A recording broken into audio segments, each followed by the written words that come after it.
10 horrifying facts about America's first serial killer. Welcome back to Creepshow. Today, we're delving into the sinister legacy of H. Holmes, a man often recognized as America's first serial killer. Operating in the shadows of the late 19th century, Holmes, born Herman Webster Mudgett, crafted a facade of respectability that masked his horrific deeds.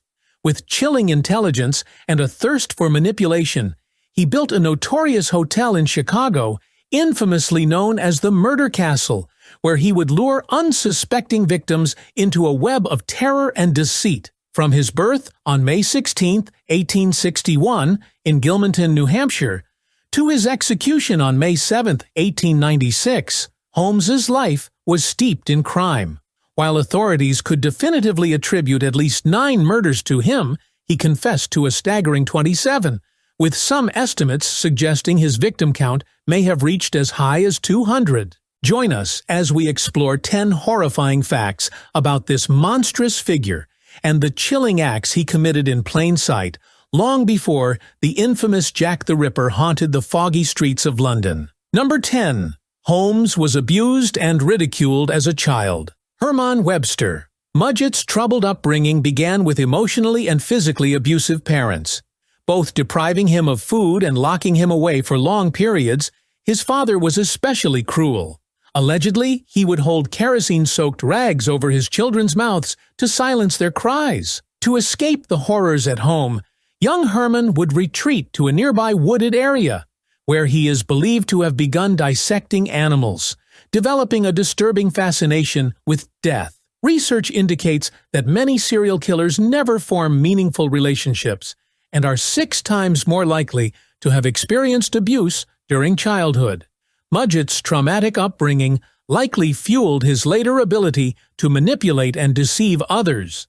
But his parents weren't the only source of torment in his life. On one occasion, while walking home from school, he was accosted by older boys who took him to a local doctor's office and forced him to touch a human skeleton.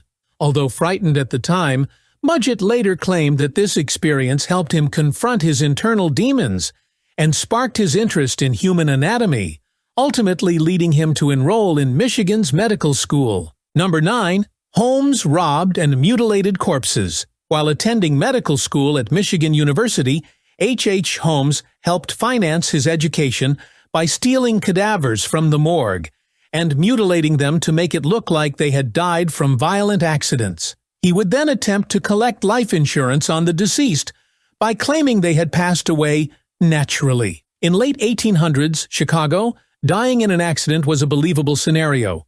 Between 1889 and 1893, over 1,169 pedestrians were killed by trains in the Chicago area alone, with numbers increasing each year.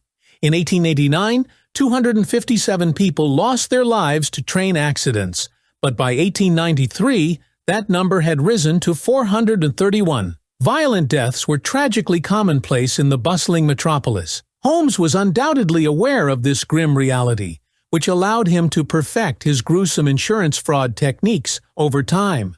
Reports indicate he made as much as $12,000 from a single scam, not to mention the $10,000 he temporarily obtained through the pedicel scheme. These amounts represented significant fortunes in the late 19th century, especially when a skilled laborer earned less than $20 a week. Number 8. Holmes was a bigamist. When H. Holmes was sent to his death on the gallows, he was married to 3 women simultaneously. His first marriage took place while he was still a teenager on July 8, 1878, to Clara A. Lovering from Alton, New Hampshire. Just 9 months later, he married again in Minneapolis, this time to Myrta Z. Belknap, all without ever divorcing Clara. By 1889, Holmes and Myrta were living in Englewood, Illinois, where their daughter Lucy Theodate Holmes was born on July 4, 1889. However, as he settled into life in the upscale Chicago suburb of Wilmette, Holmes was rarely home. He spent much of his time conducting business in the city, scamming people by racking up credit with no intention of paying and torturing and murdering guests in his infamous hotel. While he did begin the process of divorcing Clara shortly after marrying Myrta, he never completed it. On January 9, 1894, a woman named Georgiana Yoke became his third wife. Holmes was quite the womanizer, also having an affair with Julia Smythe, the wife of a former employee, Ned Connor. Julia would later become one of Holmes's victims. By the time Holmes faced his execution, he had managed to accumulate 3 wives in 3 different states, all while living a life steeped in deception and horror. Number 7. Holmes's Murder Motel was a macabre mystery. The 1893 World's Fair, also known as the Columbian Exposition, ran in Chicago from May 1st to October 31st, attracting millions of visitors. The front entrance to this massive event was just blocks away from H. Holmes's business. In 1886, Holmes purchased a drugstore from E.S. Holton, who conveniently died shortly after the sale. As a licensed pharmacist, Holmes profited greatly from this venture and proceeded to buy the entire block across the street from his drugstore. He completed a massive hotel just in time for the World's Fair, a place that would become infamously known as the Murder Castle. After Holmes's arrest in Boston, investigators raided his chilling Murder Motel. They discovered that roughly 100 rooms in the labyrinthine building had no windows. You could wander in darkness for hours, ascending stairs and opening doors that led to nothing but brick walls. The layout was disorienting, reminiscent of a carnival funhouse, with odd angles and unsettling designs. Holmes's plan was diabolical. He would hire workers, allowing them to complete only a portion of their tasks before firing them. He'd then hire new workers, creating a cycle that ensured nobody but Holmes knew the actual layout of the building. This tactic also allowed him to evade paying creditors and employees. One particularly devious example of his scheming was the bank vault he purchased on credit. Holmes had it installed early in the construction, and then built around it.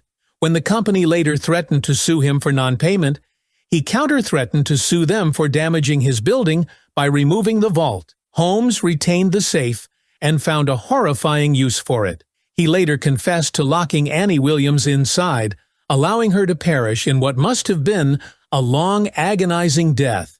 He even claimed that marks on the vault door were from her desperate attempts to kick her way out of her steel tomb. Number 6. Holmes tortured and deboned victims to sell their skeletons. Several rooms in the Murder Motel were soundproofed and plumbed with gas lines. Random victims would be asphyxiated in these rooms, while Holmes watched through strategically placed peepholes. Chutes led directly down to the basement, greased to ensure that bodies wouldn't get stuck on the way down for processing. In the basement, investigators uncovered a torture device resembling the infamous medieval rack, which Holmes claimed to have used for innocent medical procedures. Unsurprisingly, no one believed him, as the presence of dissecting tables and a variety of hideous tools told a much darker story. The basement served as both Holmes's processing room and playroom. Here, he had his sinister way with his victims, likely torturing many just for the thrill of it, but always with profit potential on his psychotic mind. According to an experienced FBI profiler, Holmes was an enigma even among serial killers.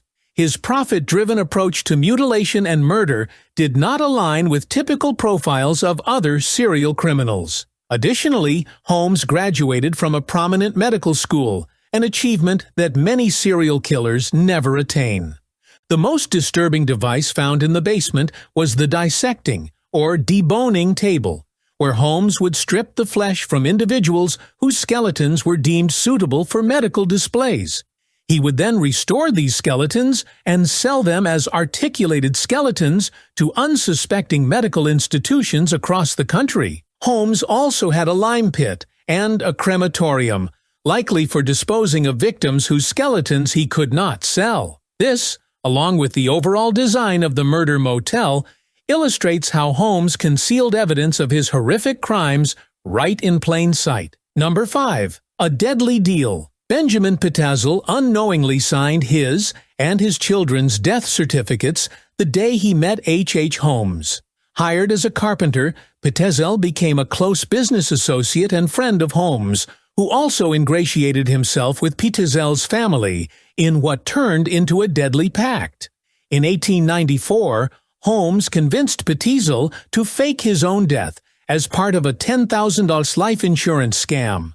Holmes was supposed to provide a dead body to show the medical examiner and handle all the necessary paperwork for the insurance claim. The problem for Pitezel was that his fiendish partner had planned to skip the first step all along. Holmes later admitted, "I intended to kill Pitezel, and all my subsequent care of him and his family were steps taken to gain his confidence." He elaborated, stating, "I knew he had a family who would later afford me additional victims for the gratification of my bloodthirstiness." Holmes first used chloroform to incapacitate Pitezel. He then forced him to swallow embalming fluid before setting him on fire. After killing Pitezel and filing the insurance claim, Holmes approached Pitezel's wife, Carrie, and convinced her that her husband had scammed them both and fled with the insurance money. He even persuaded her to help him with another scheme, which involved her traveling to the East Coast and leaving some of her children behind with him. Meanwhile, Philadelphia detective Frank Geyer stumbled upon Pitezel's body in Philadelphia at 1316 Callowhill Street. Geyer discovered that Holmes had identified Pitezel's body while accompanied by one of Pitezel's children. After collecting the insurance money, Holmes had disappeared with at least that one child. Both police and Pinkerton detectives were now on to Holmes, and he became a wanted man for the murder of Benjamin Pitezel. Number 4. A horse brought Holmes down. Train robber Marion Hedgepeth had served time with H. Holmes, who was imprisoned under the alias Howard. During their time together, Holmes confided in Hedgepeth about his $10,000 life insurance scam and promised to pay him $500 if he could find a suitable attorney. Although Holmes collected the insurance money, he never paid Hedgepeth, who retaliated by informing the police about the scam. The authorities didn't have much to pursue concerning the insurance fraud, but they did have an outstanding warrant for Holmes's arrest for stealing a horse in Texas. When the police finally caught up with him in Boston, Holmes, terrified of facing prison in Texas, confessed to the fraudulent insurance claim, but denied killing Pitezel. He claimed he had obtained the body for the scam from a physician in New York, who had shipped it to Philadelphia for him. Holmes almost managed to evade justice for Pitezel's murder, but investigators knew that when the body was discovered, it was in full rigor mortis, indicating that death had occurred shortly before the body was found. Armed with this critical knowledge, they confronted Holmes, asking how he had managed to circumvent this natural process of death. For once, Holmes had no answer, and he knew he was caught. Number 3. Holmes buried his own defense and then asked to be buried in cement. H. Holmes's trial began on October 28, 1895, in Philadelphia.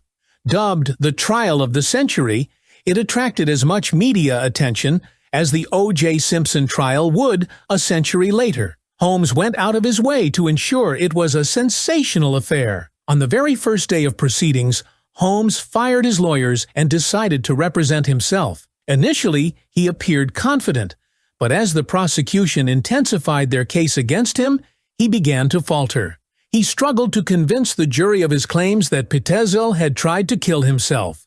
The prosecutors effectively dismantled that narrative by presenting indisputable evidence from the crime scene and the autopsy. On the third day, Carrie Pitezel was brought into the courtroom, dressed in black. Tearfully, she testified about the insurance scam and expressed her horror at the thought of her children being left alone with Holmes. Her emotional testimony moved the entire courtroom to tears. Everyone, that is, except for Holmes, who sat doodling on a tablet. Ironically, later in the proceedings, he erupted into tears upon seeing his third and final wife, Georgiana Yoke, despite showing no remorse for Carrie's heartbreaking account of her children's fate. The jury saw through his facade, and Holmes, born Herman Webster Mudgett, was sentenced to hang on May 7, 1896.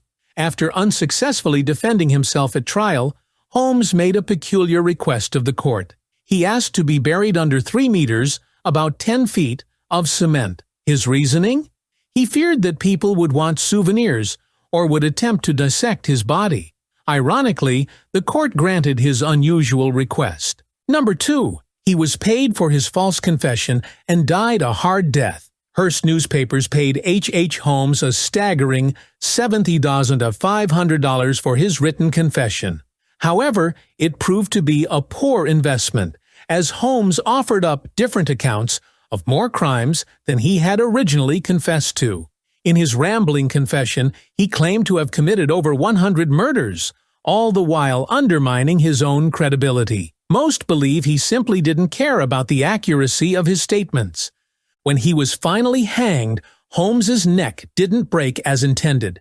Instead, he slowly strangled to death, writhing in agony for over a quarter of an hour before being pronounced dead 20 minutes after the drop from the short rope. Thanks to the media, one of the most infamous quotes attributed to Holmes is, "I was born with the devil in me. I could not help the fact that I was a murderer, no more than the poet can help the inspiration to sing. I was born with the evil one, standing as my sponsor beside the bed, where I was ushered into the world, and he has been with me since." Holmes was truly a disturbing figure, and will be featured in an upcoming movie titled Devil in the White City, with Leonardo DiCaprio portraying him. Number 1. He murdered 3 children. H. Holmes didn't just kill his best friend and business partner, he also murdered 3 children.